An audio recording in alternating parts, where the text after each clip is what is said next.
Selamat pagi saudara-saudari yang dikasihi Kristus. Mari kita mengawali hari baru dengan mendengarkan firman Tuhan yang diambil dari Injil Yohanes bab 3 ayat 16 sampai dengan 21. Tuhan bersamamu. Inilah Injil suci menurut Yohanes. Dalam percakapannya dengan Nikodemus, Yesus berkata, "Begitu besar kasih Allah akan dunia ini, sehingga Ia telah mengaruniakan anaknya yang tunggal, supaya setiap orang yang percaya kepadanya tidak binasa, melainkan beroleh hidup yang kekal. Sebab Allah mengutus anaknya ke dalam dunia bukan untuk menghakimi dunia, melainkan untuk menyelamatkannya. Barang siapa percaya kepadanya, ia tidak akan dihukum. Tetapi barang siapa tidak percaya, ia telah berada di bawah hukuman, sebab ia tidak percaya dalam nama anak tunggal Allah. Dan inilah hukuman itu, terang telah datang ke dalam dunia, tetapi manusia lebih menyukai kegelapan daripada terang, sebab perbuatan-perbuatan mereka jahat. Sebab barang siapa berbuat jahat, membenci terang, dan tidak datang kepada terang itu, supaya perbuatan-perbuatannya yang jahat itu tidak nampak.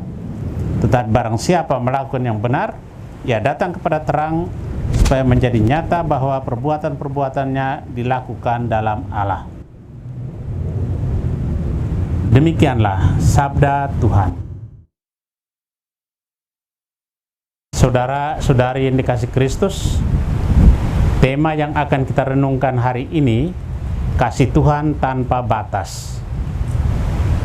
Bila seorang pemuda ganteng menikahi gadis cantik, hal itu wajar. Tetapi, bila seorang gadis cantik menikah dengan seorang lelaki cacat, kita geleng kepala tanda tidak mengerti. Ada yang bikin tanda silang dengan jari telunjuk di dahi, yang berarti tidak pakai otak, atau sudah tidak beres lotengnya. Ada yang bertanya, mengapa gadis cantik itu menikah dengan lelaki seperti itu? Kalau ditanya orang menjawab, mau bilang apa? Jodohnya sudah begitu. Dalam arti begini, gadis itu tidak berpikir apa yang akan diperolehnya.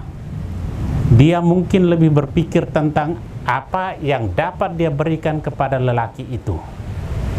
Kasih Tuhan tanpa batas dan kesetiaannya tidak berkesudahan. Cinta kasih bukan semata-mata ditentukan oleh apa yang kelihatan. Cinta kasih adalah lebih dari sekedar mata memandang, telinga mendengar, atau tangan menyentuh. Cinta kasih itu rahasia. Bukan karena orang mau merahasiakan hubungan cintanya, melainkan karena sulit diterangkan. Cinta kasih sesungguhnya adalah kesediaan melakukan apa saja untuk orang yang dicintai. Cinta sejati itu nama lain untuk Allah. Rasul Yohanes mengatakan bahwa Allah adalah cinta kasih, karena Allah bersedia melakukan apa saja untuk kita umat yang dicintainya. Cinta kasih Allah tidak bersyarat. Karena itu, Ia juga mencintai orang berdosa, orang cacat, baik secara rohani maupun jasmani.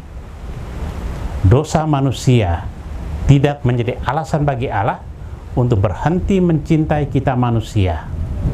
Saudara yang terkasih, kesempatan ini paling tepat untuk bersyukur kepada Tuhan atas cintanya yang tidak bersyarat dan kesetiaannya yang tidak berkesudahan.